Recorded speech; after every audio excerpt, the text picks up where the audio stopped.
My name is David Supple. So I went to school to be an architect, basically. When I was in high school, I had an art teacher who showed us pictures of all these famous buildings she visited throughout the world. I had only been, where I grew up. I never had traveled to these distant lands, but I was just awestruck by how incredible these buildings were. And that really inspired me to create spaces that had that impact. That literally, I was just looking at a picture, never in mind being in the space, but just I was uplifted. When I got to college, that was just what I was supposed to do. I wanted to create those spaces, and that was the direction. Well, like, oh, then you should become an architect. So I got a degree in architecture. After I graduated, I started to work as an architect in a studio. And in a very short amount of time, I realized that I had no clue what I was doing. I felt extremely insecure. I had never built anything in my life, but my job was to tell folks what to build and how to build it. I was very deficient in that ability. Like those buildings I had seen pictures of, like, no, I could draw them, but no way would I be able to direct how to, put together a building. I attribute it to, it's like going to school, like you want to be a chef and you go to school for 4 years, you never cooked anything. But now your job is to tell folks what to cook and how to cook it. It didn't make any sense to me. And really, at that point, I really started to question, like, oh boy.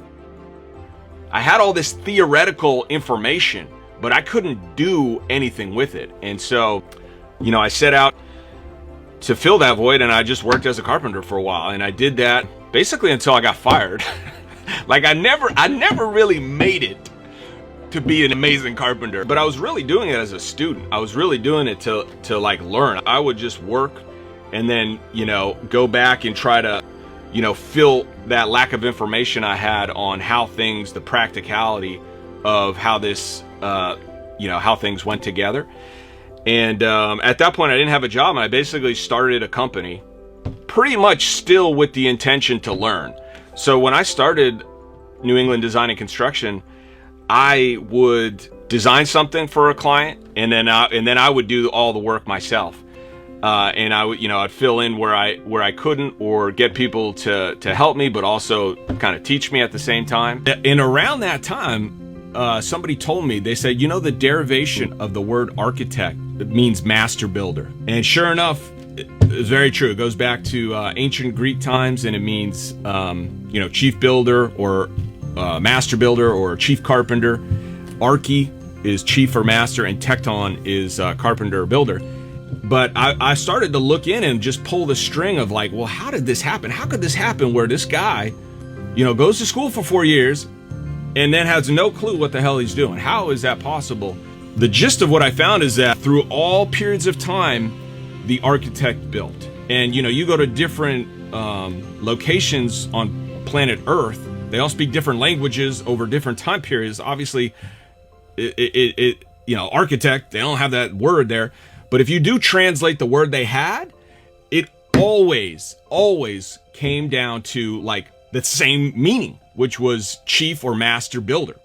The Greeks got it from Africa. They got it from the Egyptians, like 110%. And the reason that has been denied is for the same reason that nobody knows the architect and builder used to be one and the same person. And it was for social status. For thousands of years, you go through, Africa, in Egypt, in Greeks, Romans, the Middle Ages, the Renaissance, into, the Industrial Revolution. You look in an English dictionary, even up till the late 1800s, early 1900s, you look up architect and you look up builder. Those words are synonyms. They use each other's word to define the other one. What happened at that point? That's really when it changed. And at that point, there was a group of men in the United States. At that time, you're talking about kind of early mid 1800s. England was still a big influence on America. We had just gained our independence in the end of the 1700s. So there was still a big impact. And in England, there was this title called a gentleman. And per the definition of a gentleman, you could not partake in manual or physical labor.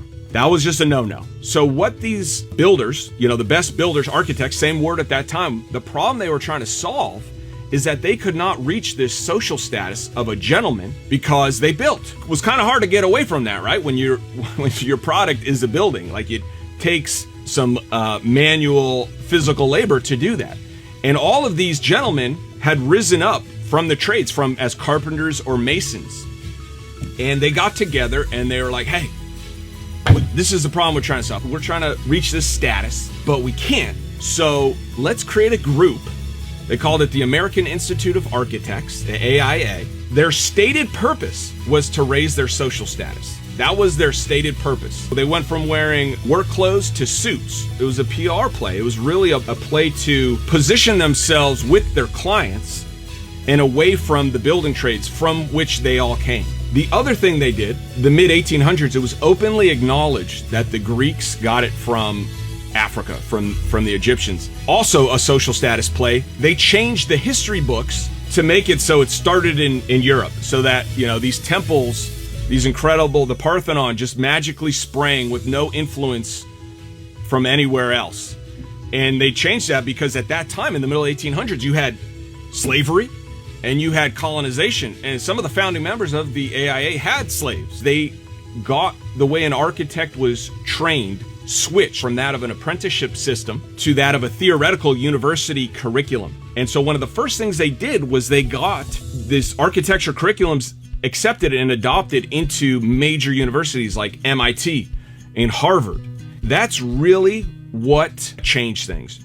After a few generations of this, and initially there was, these guys built and they knew they were masters. They came from the trades. So the folks that trained directly under them, they were served pretty well. They got a lot of information from these individuals who really knew their stuff.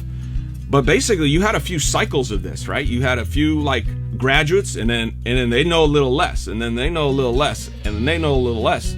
Soon it becomes the blind teaching the blind till you get to guys like me, where it's like, oh my, it's like there is no practical, here's the product and you are responsible for the actual building. There was none of that. The other thing these guys did is because who writes the history books? The universities. And so they actually, changed the history books. And that's why nobody knows this, because these books come from these institutions, which must be correct. But they have really led us down a path that has brought us to a point that we need to get away from. And the institutions are not who I am looking to communicate to. I'm looking to communicate to a very broad audience and public and society so that there will be a demand for change. And when the consciousness of enough people knows the truth, the institutions will change. But I've seen folks I admire tremendously talking to these organizations. They ain't listening. That's what I've observed, because it's their livelihood, and it's going to take a demand from society to say, hey, enough. This is not acceptable any longer. And then they will change. The fact that you have people like me who, spent years studying and then were completely deficient on the other side of it, it needs to change, because our environment is important. To a large degree, it dictates our happiness, our well-being, how well we can perform at our jobs, how well we can raise our families. If that can be done more efficiently, if can be done for less money, faster, to a higher standard, that is going to benefit society tremendously. I'm extremely passionate about this subject, and I'm really just trying to fill in this kind of missing information. I don't think it's common knowledge, yet should be. And specifically in my industry, which is architecture and construction, I really have a strong purpose to unite and integrate and bring back together the industry. And the information that I wrote a book about and am talking about here today, once the truth of that subject is known, I do believe it will have the impact to bring back together this industry that I love.